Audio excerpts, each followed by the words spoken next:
May isang maulang umaga, ngunit mainit na fellowship sa ating lahat, mga kapatid.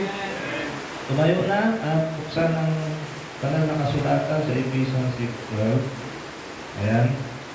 Are you there? Amen. Sabay-sabay lang natin basahin ang salita ng Diyos. Ephesians 6:12, Bible says, "For we wrestle not against flesh and blood, against principalities, against powers, against the rulers of darkness of this world, against the spirit wickedness in high places." Manatiling nakatayo yung ang ating mga ulo, ikikit ang ating mga ating po kausapin ng Panginoon sa isang panalangin.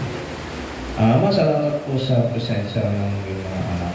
Kaming lahat ay sama-sama nagtitipon sumasamba sa Espiritu at Pagkakot at handa po na makinig sa iyo sa umaga nito. At buksan mo aming kainga at amin ang iyong boses at mensahe sa amin sa umaga nito. Alisin mo po ang distraction. Naniniwala kami iyong sawayin ng hangin at ang ulan upang di maka-distract ko sa pagpapahayag ng iyong salita. Ito ang aming dalangin sa iyong pangalan, Lord Jesus Christ. Amen. Thank you and be seated. Okay. So, ang ating text is sa pamilya verse. Dito mapapansin natin ang dami na laban. Sa katunayan, apat Apat ito. And they have, different military ranks. Natin, sabi dito, principalities. Referring to, they are thought to be the generals of the spirit world. Okay? Ito yung mga nagbibigay ng utos. Pangalawa, rulers of the darkness of this world, referring to, these are thought to be demons who have infiltrated the political structure of this world and rule it behind the scene. Kaya pansinin nyo, punong-puno ng korupsyon ng ating gobyerno. Wala silang kamalay-malay na pinaglalaruan sila ng mga evil spirit. Kaya sila naglalaglaga. Sila nagsisinungaling. Sila nagnanakaw. Naghuhugas kamay sila pero lahat sila ay hugas din naman. Mga kapatid, without them knowing na merong mga behind them, evil spirit na nag-infiltrate sa kanilang mind kung bakit nagagawa nila yung mga ganun mga krimen. Spiritual wickedness in high places, these are the wicked spirit who manipulate, control, and encourage individual to do wicked, immoral, and violent deeds. Ito sa bawat isa sa atin, mga kapatid, individually, may nakapokagan na demons. Nagre-report tayo ka sa kanas, inaalam ng ating mga weaknesses. Okay? Sila sasuggest ng evil suggestion sa ating mind. Kaya nakakagawa ang tao ng masama ng bagay. Okay. Ang ating paksa ay, nung nakaraan, last Sunday, how to defeat the flesh, yung unang kalaban natin, pangalawa, ito, how to defeat the enemy. Okay? So, sabi ng Bible, for we wrestle not against flesh and blood. Hindi tao ang kalaban natin. Ibig sabihin, ano man yung pinagdadaanan ng isang Kristiyano, meron mga demons behind it. Operating secretly, okay? At ngayong umaga, ay bibigyan po natin ng pansin. 6 signs. 6 signs you're fighting a spiritual battle you cannot see. Ayan. So, 6 na tanda na ikaw ay lumalaban sa isang spiritual na labanan na hindi mo nakikita. Mga kasama, di ba? So, alam niyo ba na ito yung isang labanan na hindi mo nakikita pero nararamdaman mo. Wow, ano ba yun? You feel a sudden heaviness, exhaustion, apathy, or unexplained fatigue. You cannot see the enemy, but you feel the impact of his blow. Hindi mo nakikita, pero parang sinutong naramdaman mo ang impact. Amen? Nakakarinig po tayo? Ayan. And it is the most dangerous battle of all. Bakit? Hindi mo nakikita yung kalaban mo eh. Right?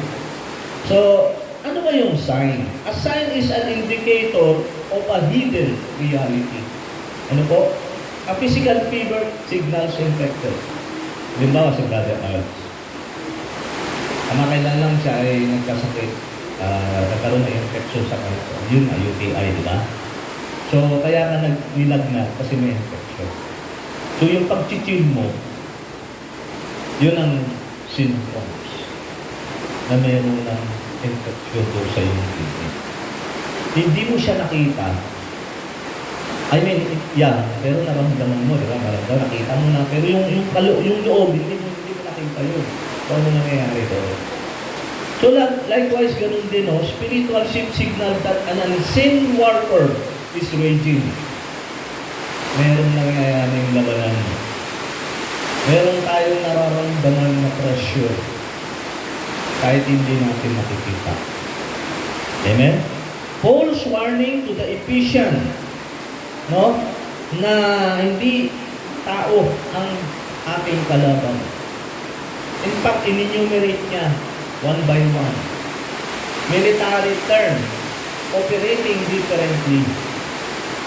Bible says. Amen? At it is a prison episode. Habang si Paul nakakulong sa Roma, bound by physical chain, he reveals our true struggle is not against flesh. It is not against people. Sabi niya, hindi yung mga Roman soldier na nagpakulong sa akin. Hindi talaga sila ang tunay ko. Behind them is the devil himself. Okay? So, an enemy unrecognized is an enemy undefeated. Pag hindi mo na-identify ang kalaban mo, hindi mo yan matatalo. At ikaw ay hindi ka makakawala doon sa kanyang control. Amen? So, the devil's strategy is not to frighten you only. Pamilya tayo sa spirit of fear. Ito isa hindi. Ito bago. But also to influence you with little, subtle, minor distractions. Just to distract your attention, discourage your heart, and distance you from God. Amen? So, how do we know we are under attack? Let us examine 6 scriptural signs of an invisible spiritual battle. Okay, una, prayerlessness. Amen. Sabi ng banal na kasulatan, pray without ceasing. So, ito ba yung an unusual supernatural resistance to prayer? Yung bang iba kasi yung busy ka sa trabaho. Diba? Pero, di mo man nakikita, nararamdaman mo, na merong mga humihila sa'yo palayo sa pananalangin. Mga little, no, sa atin hindi, banayad, hindi halata na minor distraction around you. Na kinukuha nito ang iyong pangging, enerhiya at panahon. In that sense, nakakaligtan mo yung pananalangin. Ayun yung gano'ng kaaway. Bakit? Kasi alam niya, a prayerless Christian is a powerless Christian. Amen? Pero, God will never distract you. Amen? Naalala ko lang yung kwento ni Marta at Maria. Minsan dinalaw ng Panginoon ang kanilang buhay. Napansin ng Panginoon na pareho silang abala sa dalawang bagay. Si Marta ay abala sa paglilingkod, which is good thing. Amen? Si Maria naman ay abala sa pakikinig ng salita ng Panginoon. Amen? Yun kasi nag-focus ng anxiety. No? Kapag nagkamali tayo ng priority, inuuna natin yung mga bagay na nag-focus sa atin ng anxiety. Even yung mga little things. At nare-neglect natin, which is, ano pa, the better to which is yung pakikinig ng salita ng Diyos. Kasi every day, may mensahe ang Panginoon para sa bawat isa sa atin. At ayaw ng kaaway ng malaman at marinig mo. Amen? Yan. Kaya, mga kapatid, maglaan tayo ng panahon, even if we don't feel like praying. Kahit wala kang ganang manalangin ka pa rin. Oo, there are times sa ating buhay, we don't feel like praying. At may mga little things na inaaraw ang ating pansin at panahon mula sa ating Panginoon. At dahil doon, unti-unti tayo nanghihina para tayo tempo na didiscord, nalulupat tayo. Okay? Sabi naman na nakasulatan, but we will give ourselves continually to prayer and to the ministry of the Lord. Historically, we'll back to sa book of Acts. Ang mga apostol ay busy sa pangangaral ng nanalangin. Dumating yung distraction. Ano yun? Yung mga Hellenistic, mga Greek-speaking Jew, no? Na mga babaeng balo, na pabayaan sila sa mga, alam mo kasi isa sa mga ministry ng ng gawain ng Panginoon. Merong nakalaan na, for example, benevolent fund para sa mga poor. Okay? Eh ngayon, sinabi ng mga, may problema tayo, anong gagawin natin mga apostol? Anong unahin ng mga apostol? Bibigyan ng pansin, i-address yung need ng mga babaeng balo? O ipaprioritize nila ang pananalangin at pangangaral? Panalangin ng mga apostol. Okay? Ang Panginoon na nagbigay ng wisdom. Kayo ay mag-appoint ng 7 deacons. Doon historically nagsimula ang deacon. Ang ibig sabihin ay servant. Bahala mga deacon para sa mga physical need ng mga kapatiran. Pero sa mga spiritual need, kami bahala. Anong ibig ko sabihin? Alam ng mga apostol ng kanilang prioridad. Likewise, ganun din tayo dapat alam natin. Huwag mong hayaan na kawin ng kaaway ang iyong panahon dahil lang sa mga maliliit na bagay na nagtukol sa iyo ng sagot. I mean, maglaan ka ng panahon para katagpuin mo ang Diyos sa iyo panalangin. It's just a matter of time management. Kung yung trabaho natin na ma-manage natin kahit mahirap yun. How about yung mga little thing? Ba't di mo na yung paglaan ka ng tamang kahit ilang minuto? Open your Bible and pray. Hindi kailangan maging matagal. Pero sapat yun. It sustain you for the coming day. Amen? Kasi pag hindi manghihina tayo, alam na kaaway. Alam niya kung kailan na tayo atakihin. Okay, pangalawa. Yung una, di ba? Unang sign, prayerlessness. Pangalawa, confusion. Okay? Ito ba yung kinu-question natin yung salita ng Diyos? Sa halip na ito ay ating sundin.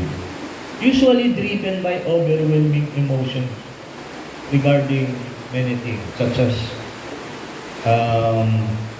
halimbawa, kinu-question mo yung salita ng Diyos. Sabi ng Diyos, pag sige first na kingdom of God. Sabi, pag inulong ko ang Diyos, totoo ba yun na ipuproban niya na ating pangangailangan? Pero hindi mo siya pinaprioritize. Diba? Ay, sabi ng Diyos, pag inonor ko daw siya ng aking mga tinatangkilik, i-bless niya ako. Pagdating sa kahit sino ko, hindi ka faithful. Paano yan? Nanakawin ng diablo sa ibang paraan. Yung pera sana na ibibigay mo sa gawain mo. Actually, para sa Panginoon talaga yun eh. Expression ng ating pag-honor sa lahat ng kabutihan sa ating buhay. Amen? May mga pagkakataon, kinu-question natin sa salita, totoo ba yun? Sabi ng Panginoon na huwag akong gaganti. Grabe na yung pinagdadaanan. Sobra, no? Beyond the limit na. Kailangan ng halusin eh. Hindi, sabihin ng Diyos, hindi kasi ganun eh.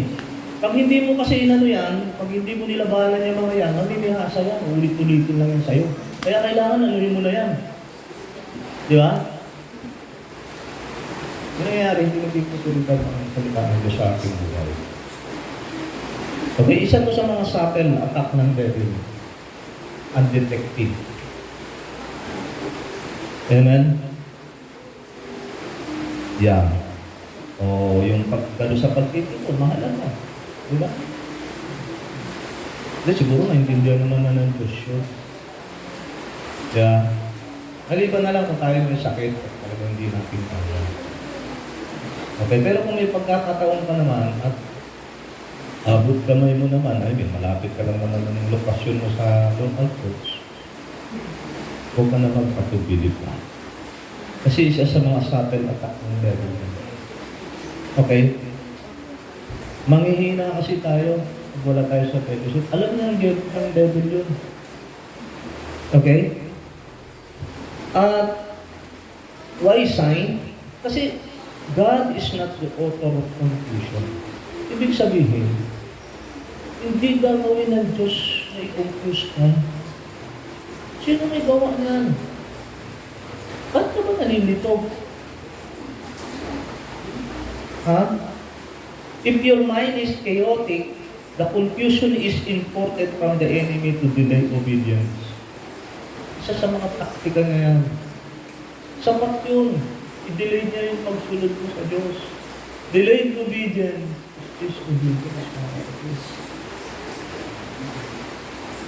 Ginagamit niya yun kung babalik tayo doon sa Garden of Eden, Genesis 3. Diba? The serpent did not launch a physical attack against Eve. He planted a question. Yeah. At God, sinabi ba ng Diyos? Sinabi ba ng Diyos na pag kinain niyo yung forbidden food, kayo ay mamamatay? Ito naman si Eve, in-entertain niya. Ay, ganyan din tayo minsan, entertain natin yung mga lies of the devil sa ating mga isipan At attempt tayong questionin ang salita ng Diyos. Bakit mo ba kina-question? Salita na ng Diyos yan Authority mo yan sa buhay mo. Dapat sinusunod mo yan. Kasi pag kina-question natin, ginagawa lang natin, gawain ng Diablo yan Totoo ba na sinabi ng Diyos? Nagpuput siya ng doubt kung sa mind Eve. Nagdalawang isip ko si Eve, sabi sa amin, huwag namin kakain. Hihihipuin man, wala sinabi ang Diyos. May interpolation sa salita ng Diyos. Nagkamali na siya ng interpretasyon. Kasi ang binigay sa kanyang asawa alam naman siya. Sana, itanong mo doon sa asawa ko kasi sa kanya binigay ng Diyos ng utos. Kasi, sorry sa mga girls may pagpanggalibol ng mga babae kasi. Yeah. Lalo na kung hindi kawan kayo, magaling yung di ba? Susungkitin ko yung dito alam mo makukuha. Bibigay ko sa'yo. O, di ba? Mga ganyan Naalala ko yung sinabi ni Albert Smith. Sinabi ni Imelda Marcos habang nililigawan siya ni Ferdinand Marcos Jr. Sabi kanya, sagutin mo lang ako habang buhay kitang liligawan. Grabe, talino, no? Ay, napasagot na si Imelda Ikaw babae, hindi ka papayat habang buhay kang liligawan. Panalo ka. Di ba? Kayo mag-isip, araw-araw kayo nililigawan, mayroong may masalubog, galing trabaho, di ba? May pakiskis pa, ano lang po yan, kapatid. So yun, balik tayo. Yan. So return to the written word of God. Never let shifting emotion or culture have final authority over you. Balik sa salita ng Diyos. Yun ang ating final na ano ba sinasabi ng salita ng Diyos?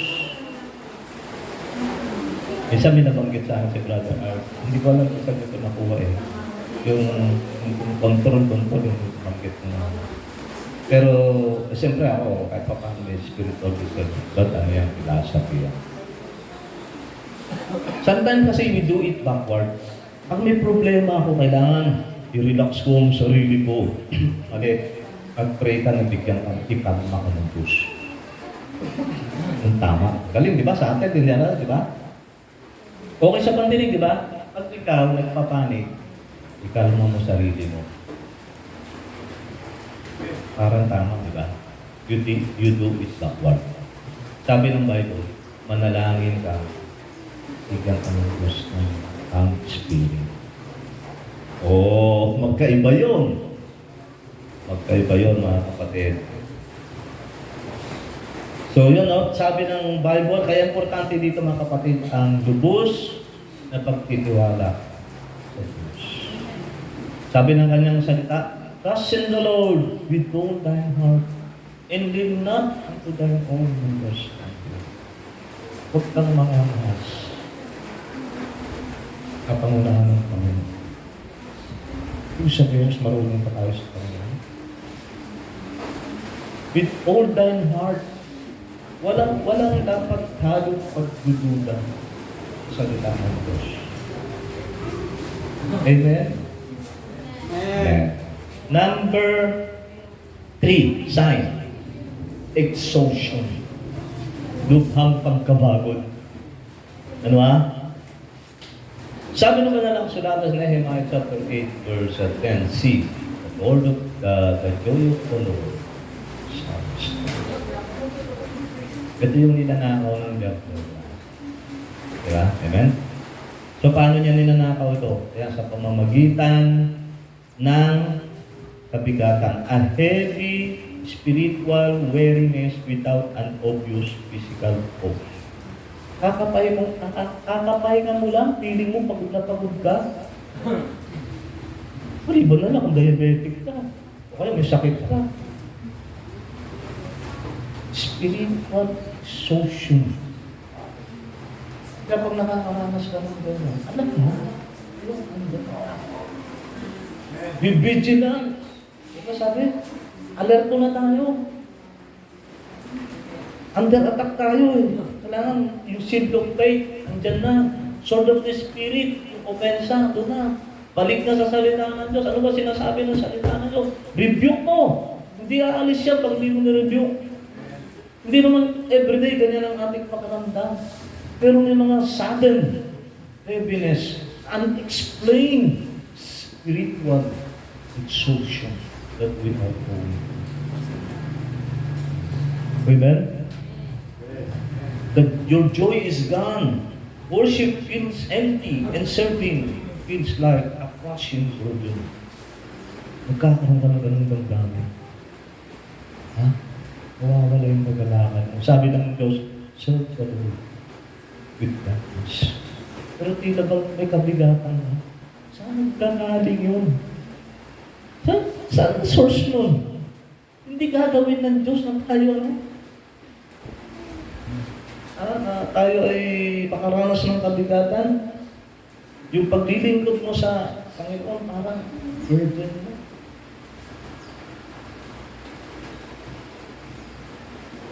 Sabi naman na lang kasulatan, babalik tayo, the joy of the Lord is our strength. Unexplained spiritual burnout means you are operating in the flesh, not in the spirit. Ito na nga po yung mensahe nung nakaraang linggo. Kasi the devil is taking advantage of our being ignorant of this scripture.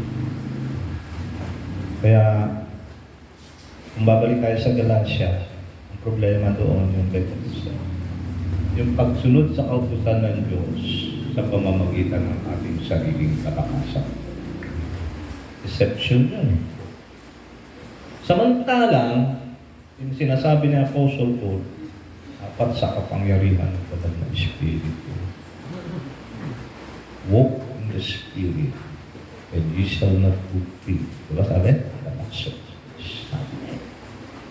Kaya, pansinin niyo mga kapatid, naroon ang pagsisikap, naroon din ang pagbigo, naroon din ang exhaustion. Ikaw kaya, gawa ka ng gawa, ikaw ba napagod? Bakit? Unlimited kasi strength natin. Kaya ang sabi dun, strength of the Lord. Unlimited yun. Kailanman di ka mapapago kasi yung source mo, walang hanggan. Kaya ka napapagod. Ibig sabihin, doon kang bumuhon ng kalakasan sa sarili mo. Kaya minsan, ang pakiramdam natin, nag-struggle tayo sumunod sa Diyos, nabibigo tayo, nawalan tayo hangganan natin. Ang hirap pala sumunod. Yan na nga yung, kung babalik na sa Old Testament, yan hindi kayang gawin ng law ay maging dapat sa Diyos. Hindi yung sumusunod ka sa Panginoon, nakatingin ka sa written law, pamamagitan ng flesh. Nabigo na nga sila ng mga Israelita. Hindi dahil masama yung law. The law of God is good, holy, and just. Hindi mahina ang daman natin. Kapag mahina yan, madali yan. Pero kung sa kapangyarihan ng banal na Espiritu, our strength shall lead you every day. Amen? So yun parang ganito lang yan. An electronic device dies if disconnected from its charger. Likewise, we cannot run our spiritual life apart from the power of the Holy Spirit. Yun ang nag-energize. Siya ang nag-empower sa atin para kasunod ang kautusan ng Diyos. This is a power of God. Amen? Okay. Sabi ng banal na kasulatan sa Isaiah 40:31, but they that wait upon the Lord, ano pangako? Shall renew their strength. Hindi yung sila na nagsisikap sumunod sa kautusan ng Diyos shall renew. Hindi sinabing gano'n. Nagtitiwala. Alala ko lang, yung kasing walking in the Spirit means abiding in Christ. Okay? Nakatulad ng isang apple tree, hindi siya magtatrabaho, magpapawis para makapag-produce ng fruit apple, kundi nananatili lang yung sanga sa puno. Likewise, ganun din tayo kung nananatili tayo kay Kristo. Nagiging natural pagsunod natin sa Panginoon. At tayo ay mamumunga. Okay, number 4, sign. Isolation. Acts 2:42. Historically, ang unang mananampalataya, first century Christians compared to the Jewish Christian, ay isa sa mga gawain na nila doon tinatawag ng fellowship. Koinonia, indeed. Sharing in the lives of believers. Okay? So, itong isolation, a deceptive desire to pull away from other believers. Bakit ba nagkakaroon ka ng ganung damdamin na gusto mong ilayo ang sarili mo sa pagtitipon o fellowship? Saan ba nagmumula yun? Yung ganon? Convincing yourself that no one understands or that you are a burden. Yung mga ganun kapag-inject ang devil ng negative thoughts sa ating mga kaisipan. Convincing us that no one in the church understands your struggle. Or, ang feeling mo, wala naman akong participation sa church, wala akong involvement. Burden ka lang doon, sabihin kayo ng diabo sa isip mo. Ano magiging damdamin mo? Wala na palang dahilan para kami magsama-sama doon Alis na lang. So, you believe the lie of the devil. Samantala, kung babalik ka sa Scripture, huwag kaliligtaan ng pagtitipon. Tama? Kahit ano man ang pinagdaraanan mo, lalo ka pa. Kapag may problema ka, Hindi mo feel na pumunta sa pagtitip, pumunta ka pa rin. Yan ang simula ng pagtatagumpay. Amen. Amen? Kasi ang diablo, kinukumbinsi ka niya eh. Hindi niya nababasa ang ating iniisip, pero may kakayahan siya mag-inject ng mga negative thoughts sa ating kasi nasa sa atin yan kung i-entertain natin at paniniwalaan. Alam niya na yun, kapag if you vote His lie in your head, kapag pumunta ka doon sa direksyon na isinadjust mo sa iyo. Amen? Amen. Yeah. So, God, why sign? God designed us as a unified body. Dinisenyo tayo ng Diyos sa kapatid. Ibig sabihin, hindi kalooban ng Diyos na tayo magkahiwalay. Amen? Sabi nga ng ano, the God hated putting away. So, when you isolate yourself, you reject the exact community God provided for your survival. In effect, you are saying to God that you are rejecting the design He made for your survival. Survival. Survivor ka ngayon, di ba? Hindi tayo makakasurvive sa buhay na to na punong-puno ng distraction, punong-puno ng struggle, suffering. Hindi natin kakayanin lahat yan eh. Doon ka na, yun na nga, dinisenyo ka na. Kaya dinisenyo ng Diyos yung fellowship para manatili kang malakas spiritual. Amen. Nire-reject mo yung ano, ibig sabihin, marunong ka sa, ibig sabihin, hindi ka naniniwala doon. Ibig sabihin din noon, mas naniwala ka sa diablo. Naniniwala tayo doon, di ba? Hindi ka kilos ang labas sa'yo, pinaniniwala. Maliban na lang kung baliw ka. You're insane. Doing something out of nothing. Ngayon, wala na. Hindi ka tayo. Okay. So yun, no? Parang ano ito lang yan eh. A lone ember removed from the fire quickly grows cold and dies. Lagi kang binibigay ng illustration. Imagine, yung apoy. Ilayo mo yung isang kato na may baga. Anong mangyayari? Doon sa kato. Unti-unti itong manghihina at mamahal. Ganun din ang mangyayari sa isang Kristiyano. Unti-unti niyang inilalayo ang kanyang sarili sa pagtitipon. Merong kasabihan tayo na no man is an island. Ang ating Panginoon, community sila, di ba? May God, the Father, and the Holy Spirit. May community concept sila. Namana din natin yun. Tsaka, malungkot mag-isa. Hindi lang yun. Mahirap din. Diba? Since this is a spiritual warfare, babalik tayo sa mga Roman soldier. Isa sa mga pinaka-powerful strategy ng mga Romans when it comes to warfare. Massive sila umatake. Nagsasandalan sila sa isa't isa. Hindi sila nag-ihiwalay. Pag umatake mga Romans, massive attack. Pag dumipensa sila, massive din. Sama-sama sila. Ano mo ang tatalunin yan? Solid eh. Ikaw kaya, binubuhat mo isang bagay na mabigat, mag-isa mo lang. Mabigat diba? Mas mabigat siya. Kaysa yung sama-sama kayo binubuhat. Kasi dito, pagtitipon, tayo nagtadamayan tayo dito, di ba? Nagtadamayan tayo. Yun ang ibig sabihin ng fellowship eh.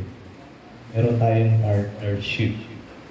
Bawat isa, may accountability tayo sa bawat isa. Amen? Amen. Kaya hindi normal para sa isang Kristiyano yung intentionally, isolate mo yung sarili mo.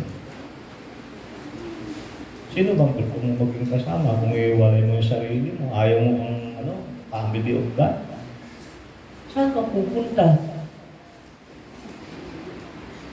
Since nandito na yung nandito ang Panginoon, ang kanyang presensya, nandito ang divine protection ng Diyos para sa iyo. Ang may problema, lapit sa Panginoon. Kahit hindi mo feel mag-pray ka. Kahit tinatamad ka pumunta sa pagtitipon, punta ka pa rin. Tinatamad ka magbasa ng Biblia, hindi mo nararamdaman ang presensya ng Banal na Espiritu, magbasa ka pa rin. Yun kasi ang simula para ma-revive ka. Ibig sabihin, you are under the attack of the devil. So hindi mo yan mapagtatagumpayan kung hahayaan mo na lang at tatanggapin mo na lang sa isip mo na ikaw ay palunan. In fact, the devil is a defeated foe. Kaya lang, his power is in the deception. If he can deceive you into believing a lie, yun na. Amen? So find an accountable, spirit-filled believer in the church to confide, to seek a godly advice and pray with. Kaya mahalaga mga kapatid yung meron tayong accountable person sa iglesia. Someone who can lean in. You can confide to or pray with. Kasi nakakapag-seek ka ng godly advice. Guided ka. Hindi ka maliligaw. Kasi, ang isang tao na may pinagdadaanan sa buhay, dito yan nagpa-design. So, ang laki ng tendency na makagawa ka ng desisyon na mali, na maaaring pagsisiyan mo sa buhay. Kaya nagsisik tayo ng mga godly advice kasi yung mga spirit-filled believer may wisdom yan. At kukuha din ang source, ang pagmumulan ng kanyang wisdom mula sa sarili mo. Safe siya. Hindi siya magkakamali kasi sa gitna ng Diyos siya perfect. Amen? Amen. Yeah. So, napakahalaga, mga kapatid, na ating huwag ihiwalay. Do not neglect assembling together. When you feel like coming to fellowship, that is when you need it most. Yeah. Alam na natin yung Hebrew 10:25, not forsaking the assembling of ourselves together as the manner of some is. Number 5, sign. Compromise. 1 John chapter 2 verse 15. Meron mga bagay na huwag tayong iibigin. Do not love the world. And the things that are in the world. May tatlong kind of temptation yan, naroon, nabanggit. That's of the flesh, that's of the eyes, and the pride of life. So kaya tayo nagko-compromise. Kasi iniibig natin ang mundo. And the things that are in the world. At nawawala yung pag-ibig ng Ama sa atin. Nagiging kaaway pa tayo ng Diyos. Amen? So, compromise a gradual loss of sensitivity to small sins. Sa atin ito, attack ang devil. Maliliit na pagsisinungaling, maliliit na panguumit, a lingering grudges, hindi ka, di ba? At the back of your mind, the devil is injecting a negative thought, saying, maliit lang yan, di makakapekto yan sa relasyon sa Diyos. Pero alam niyo ba, ang principle, ang pinagmumula ng maraming bagay, o malalaking bagay ang maliliit na bagay. Amen? At madalas, dito po tayo nahuhulog. Maliliit na pagkukompromiso. Ano sa Tagalog yung compromise? Nakikiayon tayo. Ngayon, ang tinatamaan ngayon dito yung holiness. To be holy is to be set apart. Kasi ang God natin holy, dapat nakaset apart tayo from the world. Unang-una kasi pag nandun tayo sa mundo, hindi tayo ma-identify lingkod ni Kristo. Amen? At we are protecting our Christian being Christian. Kasi hindi naman po pwede magkahalo yung langis at tubig. Nawawala din yung purity ito. Yeah. So napakahalaga mga kapatid na maging maingat tayo at kasi marami mga worldly entertainment that is slowly shapes our mind. Little things lang yan. Diba? Especially when no one is around us. Grabe. Grabe ang social media. Lagi ko sinasabi ko. Kasi ako minsan ano din nauubos din ang time. Minsan nakakalimot din ako. Okay. Ang daming mga philosophical dyan. Logic yan. Ang daming toxicity. It is a word of God, garbage and toxicity. Ang daming toxicity ko sa social media, kapatid. Oo, kaya nga kung hindi tayo well-grounded sa salita ng Diyos, may tendency talaga mag-compromise tayo. We have our own reason sometimes why we do not, why we do such things. Kasi ayaw natin na tayo mabuti. Kaya ang tendency natin sige, pagbigyan mo na, maliit na bagay. Sige, para matapos na. Oh, ganun ganun tayo So, yung napanggit kanina niya, nagmarka sa akin, yung integrity. Yung integridad mo ang nakasalalay dito, kapatid. Ang taong walang integridad, walang yan Kumbaga sa pag nagsalita yan, hindi yung pinapakinggan. Wala kang bigat. Pero narinig niyo na ba yun? Ay, kilala ko yun. Sa man of integrity. Pag sinabi niya yun, gagawin niya yun. You can depend on him. Pag sinabi niya pupunta yun. Man of integrity yan. Kapag ganun siya. Huwag tayo maging yung salitang lang, street language, bukol tayo. Sa iyong mga tingawluin na natin. Hindi natin ginagawa. Sabi lang natin.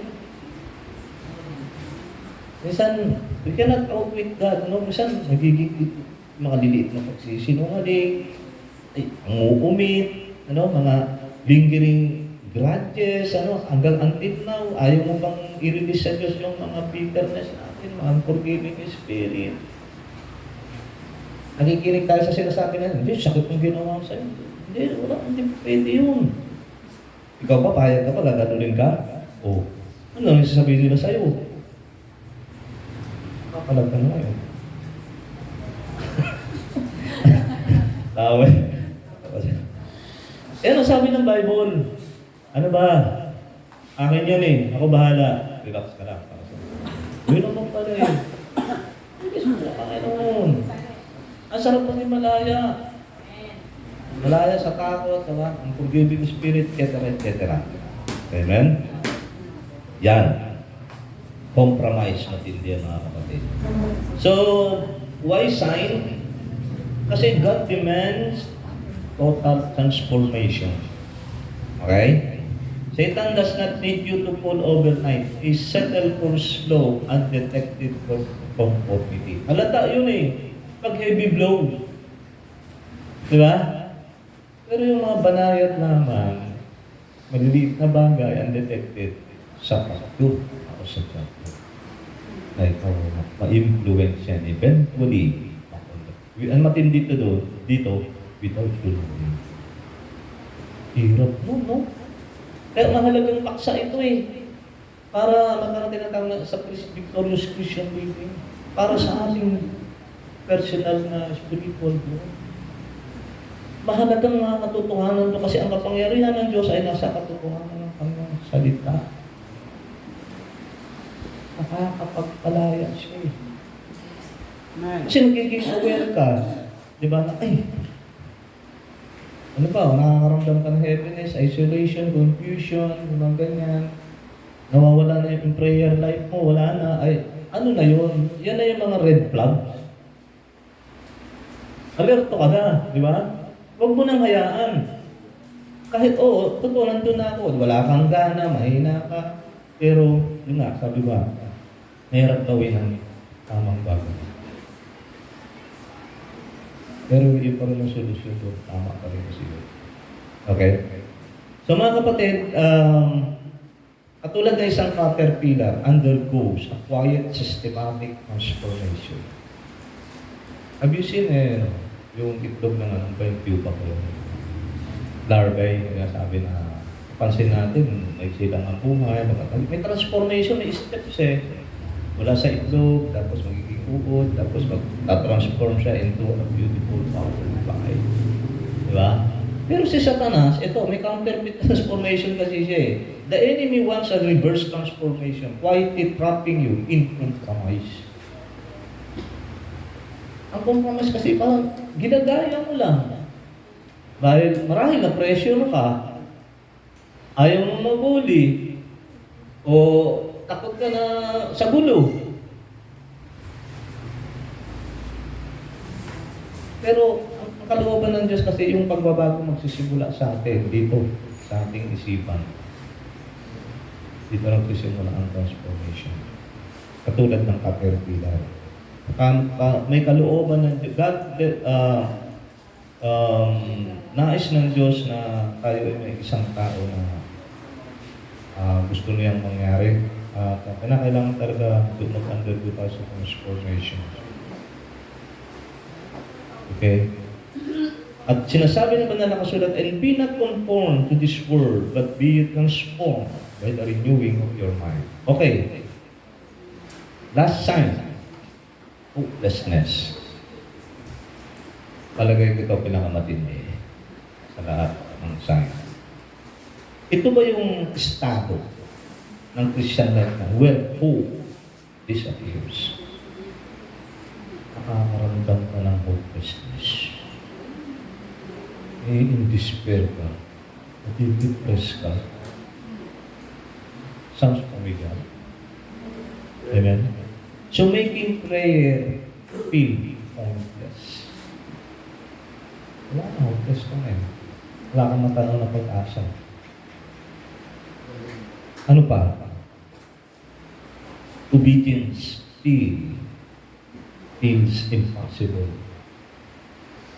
Alam mo kasi, ang pag-asa, yan yung parang fuel na nagpapatakbo sa ating buhay. Kaya pag hopeless ang isang Kristiyano, wala nang dahilan para mabuhay ka.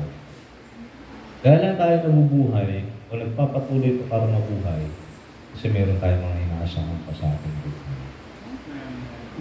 At ang malaki nating pag-asa yung blessed hope natin. Yung muling pagbabalik ng ating Panginoon. Na kahit anong bigat ng problema ang pinagdaraanan mo, it will come from them. Kahit anong pang mangyari, sa langit pa rin tayo pupunta. Ang tandaan mo. Amen? Huwag kang matakot. Ang Diyos natin ay He is as trustworthy as His Word. And also, He is a promise keeper. Ano yung pinangako niya sa'yo, pupunin ka niya, dadaling ka niya sa langit. Ibig sabihin ng problema natin, ilipas niya. Hindi tayo nabubuhay para sa hindi natin hinahayaan na kontrolin tayo ng mga problema. Ibigay mo sa Diyos. Di ba? Magtiwala ka. May gagawin ng Diyos dyan. Kaya nga, kagabi narinig ko yung mga patulong, ilan sa mga kapatid, meron silang mga struggle sa kanilang mga trabaho, especially sa kanilang mga superior nila. Ang tanong ko dyan, pinag-pray mo ba yung superior mo? Kung hindi, huwag mong itanong sa Diyos kung bakit nangyayari sa iyo yan. Baka tayo may pagkukulang. Kasi hindi naman talaga yun ang kalaban natin, yung boss si boss. Okay? Tanda natin ang believer siya. Walang control na. Gagamitin niya ng kaaway. Pag-pray mo na, basagin ng Diyos. Review kung ano mang espiritu yung kumokontrol sa'yo. Sa Kanya, rather. Doon palang mararanasan natin ang freedom from kung ano mang mga bullying, persecution, verbal, pressure, kabigatan, nakaka-stress kasi yun Alam mo sa Amerika, ang killer ang stress. Ay, pag na-stress ka mga kapatid, ang mga selula sa ating katawan, hindi niya alam kung aabante siya o aatras siya. Tinatamaan yung ating stomach. Karma yung stomach. Nagmumukha tayong, alam niyo na ba yun? Mukhang matanda tayo.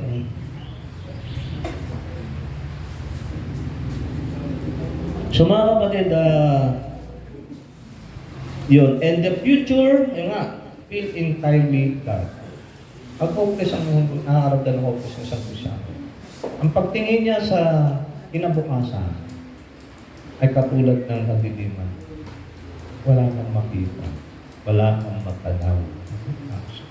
Ganon tayo binablind nitong ganitong damdamin na nagmumula sa ating tao. Ginagamit niya upang tayo ay makaliw sa ating tao. Madistract tayo, madiscourage tayo.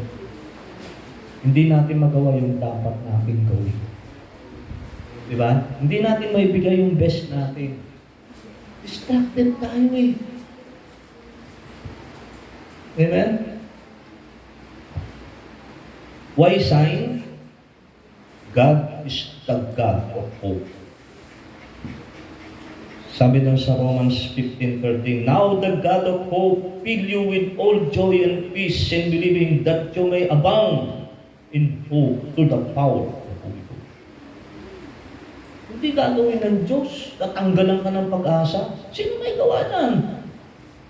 Walang iba kundi ang ating kaawa. Sinabi na ng 1 Peter 5, identify kaawa natin, the devil, diabolus. Alam mo ginagawa ng diabolus, yan yung nagbabato.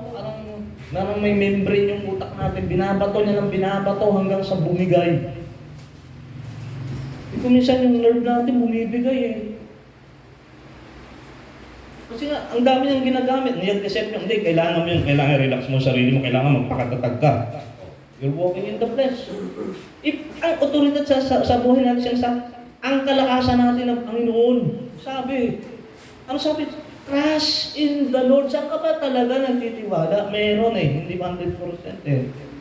Hindi makakilos ang Panginoon eh. Gusto ka niya i-rescue eh. May something pa na pinangahawa. Hindi pa nakataas yung dalawang kamay. Lumalakan pa tayo eh. Uubusin nyo lang. Saka ka lang kikilos ang Holy Spirit kung ibigay mo na ang lahat totally. Sabi mo, hindi mo na kaya. Suko na ako. Ikaw na ang bahala. Ikaw na ang mag-take over. Nagawa mo na ba yun? Gagawin mo na ngayon. Anong mensahe ng Panginoon? Amen? Amen. Okay, so, example. Paul endured stoning, shipwreck, and prison. Yet, remained joyful because his hope was anchored, no? In God's character. Hindi nakadepende si Paul sa circumstance niya. Nakakulong ako, wala akong magagawa para kay Kristo. Napakaraming dahilan para ako mawala ng pag-asa. Nasyempre ako, binato ako, nagsuffer ako, inulong ako. Ikaw, nakulong ka na ba? Nasyempre ka na ba daw? Lulutang mo, ilang araw ka, lulubog lilitaw doon sa dagat. Hindi mo nga anak, mabubuhay ka pa si Paul doon eh. Ilang beses binato si Paul, putok-putok si ulo, duguan. Kung mayroong mga Kristiyano, maraming dahilan para mawala ng pag-asa, walang iba kundi si Paul. Pero matuto tayo sa buhay ni Paul, sabi niya, nanatili yung kagalakan kasi ang kanyang pag-asa naka-angkor. Nakita na ba kayo ng barko? Bakit may angkor? Di ba parang di matinan? Madala ng alon. Kasi pag ang barko nadala ng alon, walang direksyon yan. Nakadepende sa direksyon ng hangin. Ganun din ang Kristiyano eh. Pag nadala ka ng ahon ng buhay, pansinin mo, walang direksyon ng Christian life mo. It should not be that way. Yun ang gusto ng kaaway mangyari sa'yo. Kristiyano ko, nawalan ka ng pag-asa, no? May nag-transpire. Ang matindi ito, without you knowing, hindi mo na alam ang gagawin mo. Kasi hindi mo ma-identify yung kaaway mo, kung di mo ma-identify kung ano yung problema mo, paano mo yan bibigyan ng solution? Ito ang ating motor, sabi na ng Bible, ito katotohanan, no? Ang aking pakikibaka, may pakikibaka pa ng tayo. Naniniwala ka ba doon? Spiritual. Grabe, ang hirap na labanan to, hindi mo ibibigay kay Lord yan. Kasorti tayo yan, miserable tayo yan. Recurring yan, paulit-ulit ang mangyayari yan. Babansot tayo dyan. Oo nga, hindi mananakaw ng diablo yung ating buhay na walang hanggan. Pero sapat yun, yung maging unfruitful ka, maging unproductive Christian ka. Na na-paralyze ka na ng takot niya. Na-deceive ka na niya, na sumunod ka na sa kautusan na siya sa pamagitan ng sarili mong malakasan. Diskarte mo, ano. At the end of the day, pagod ka, hapo ka. Ready to quit ka na. You just go with the motion. Pupunta ka sa pagtitipon. Akala, spiritual ka. Pero, devastated ka na. Amen. Well, the Lord is near to broken-hearted people. Sa dulo lang ng ating dila yan, tapos na surrender mo sa Panginoon. Kung ikaw nagtitiwala sa Kanya, the Lord will take care of your words. All of your words. Amen? Yeah. So, yun, anchor your soul in the character of God. Ano ba ang katangian ng Diyos? May kanta di ba? Faithful. Siya ay tapat sa kanyang mga pangako. Amen? I will never leave thee. Oh, hindi naman pala Hindi ka naman pala iiwan at pababayan ng ating Panginoon. Bakit ka nag-uuli? Ano kinababahala mo? Ano yung mga giant na sa isipan mo na kinakatakutan mo na parang andyan na, haluhin ka na, asaktan ka na. Parang ito lang yung bago nila kinungkub yung promise land Sabi ng mga unang spy, laki ng mga tao itong mga giant, huwag na tayo tumuloy, hindi natin kaya. Tingnan mo yung enslaved mentality nila. Ano sabi ni Caleb? Oy, salamat. Kaya yung Caleb natin.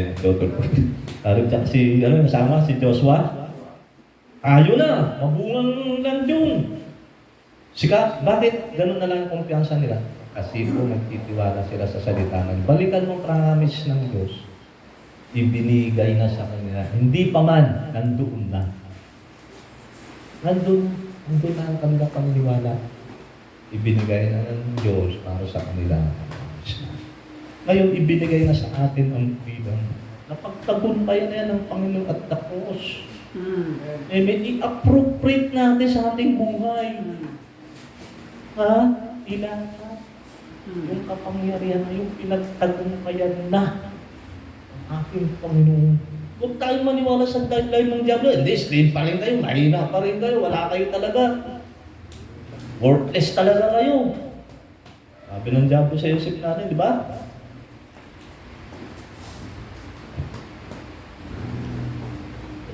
Okay.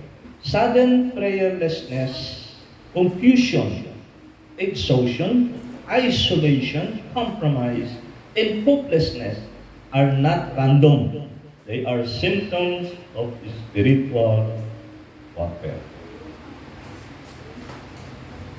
Ibig sabihin, we are a target because your life has kingdom value. Kingdom value. Okay? So the enemy does not waste ammunition on that target. Hindi sasayangin ng kaaway ang kanyang sandata para sa mga patay na bagay. Tayo na buhay, ibig sabihin sumusunod tayo, lumalaban tayo, katulong ng Panginoon para tayong isda na sumasalunod tayo sa Panginoon. Tayo ang primary target niya. Amen? Amen. So, do not fight spiritual battle with carnal weapons. Shake off the apathy, stand your ground, and put on the whole armor of God Ano ba yung mga yun? Panalangin. Nandito sumasalamin dito Yung sa Ephesians, full armor of God sa ating tinalangay. Panalangin, di ba? Yung truth, faith, gospel of peace, salvation, word of God, and righteousness. Yun ang full armor of God. Kasi may mga pagkakataon na may nag-transpire sa ating buhay Kristyano na naputasan. Hindi kasi full yung armor natin.